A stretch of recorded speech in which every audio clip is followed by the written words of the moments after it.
So, you've always tried to make everyone happy. You agree to help even when you're tired. You say I'm fine when you are clearly not. You avoid saying no because you don't want to disappoint anyone.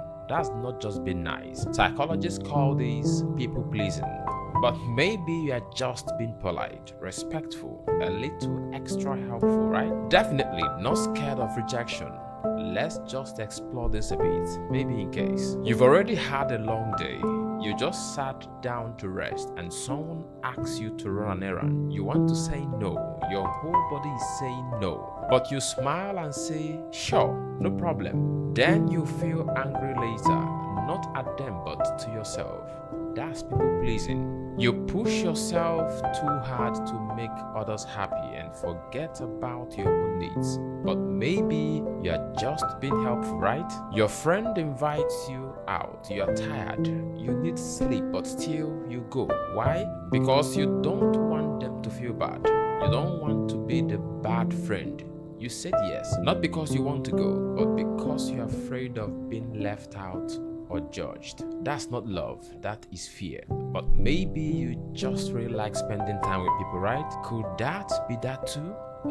Well, psychologists say people pleasing is when you put everyone else first and forget yourself. When you say yes even when you mean no. When you feel guilty for setting boundaries. Avoid conflict at all costs. It feels like kindness, but deep down it is fear of being disliked or rejected. It often starts in childhood.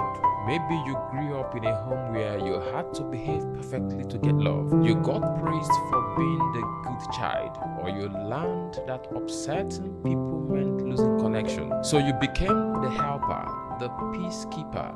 Now, as an adult, you keep doing it even when it's hurting you. You say yes, I don't like argument, so you stay quiet even when you disagree. You smile even when you're sad. But over time, your feelings build up. You feel unseen, unheard, resentful. People pleasing doesn't create peace, it creates pressure. But maybe you just have a kind heart, that's all right?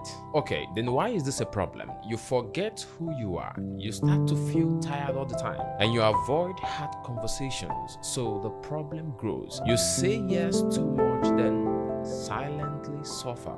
And the worst part of it is, people think you are fine because you act like you are. Your friends always come to you for help. You listen to everyone's problem. You give, and give.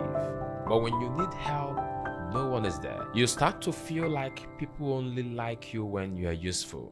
That's what people pleasing does. You train others to take from you, but not to give back. But maybe they are just busy, yes?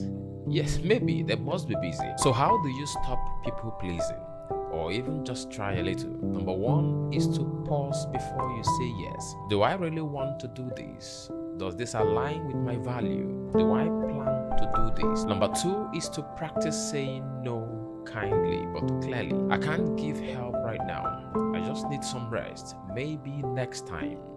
Say no with kindness. Number three is to set small boundaries, like leaving an event early or not replying right away. Number four is to accept that not everyone will be happy, and that's okay. Their mood is not your responsibility. One day you will finally say no. You set a boundary. Someone will say you've changed. And for the first time, you will smile and say thank you. Because change is not a bad thing. It means you are finally taking care of yourself. People pleasing looks like kindness, but it's often fear hiding in a smile. You don't have to make everyone happy. You're allowed to say yes. You're allowed to say no. You're allowed to rest. You're allowed to choose yourself, because real kindness starts with how you treat yourself.